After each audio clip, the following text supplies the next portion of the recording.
Welcome back to AM Northwest. If you're dating and you like to go for walks to get to know someone, there are important safety steps to take. We welcome back our relationship and dating expert, Kelly Marie. Good to see you again. Great to see you. Yeah, so some people, when they use the app, they do want to go on a hike with someone or a walk with someone in the woods.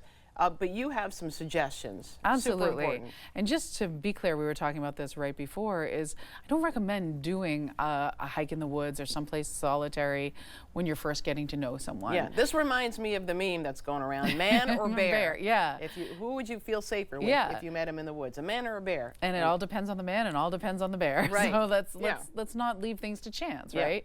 But if you're someone, I know that there are just a lot of people that they're active, this is something they love doing, and they're just not going to stop. So we're going to go through the protocol if you're going to do it. Okay. Let's do it really safely. safely. I'm thinking some people want to determine if the person they're going on this date with is actually in shape enough to go on a hike or a walk. It is a really big deal. Like a lot of women will say, but I don't want to wait, 3 weeks to see if he can keep up with me because hiking's a big part of my life.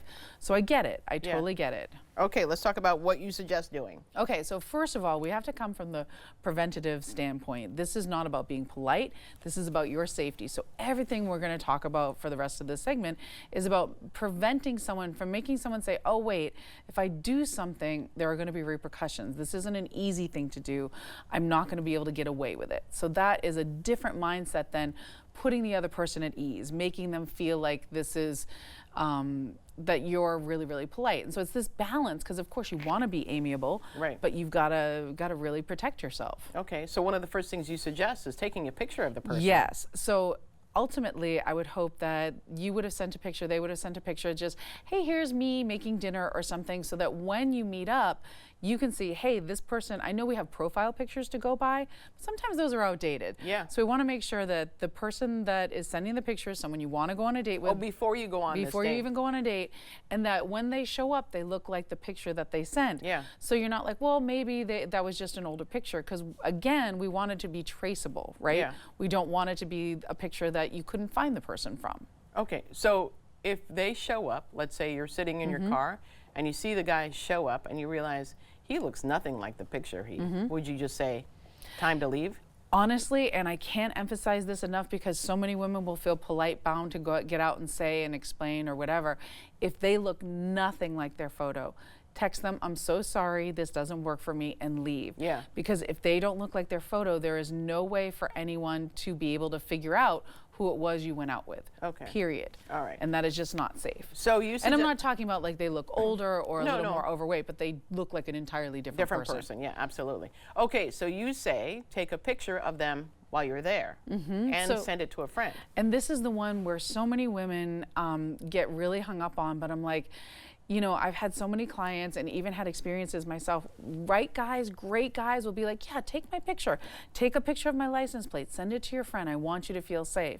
Guys that get a little bit more defensive or whatever, they're not thinking of it from your perspective. And I have, to a person, the men that are like, hey, whatever you need to feel safe, they're the ones that my clients go out with second, third, and have relationships with. Right. The ones that are hesitant or grumpy about it are the ones that just never go anywhere. So it's a great weeding out tool, not only to keep you safe, but to keep you from going out on dates with someone that isn't the right person for you. So what are your thoughts on where you go on this hike?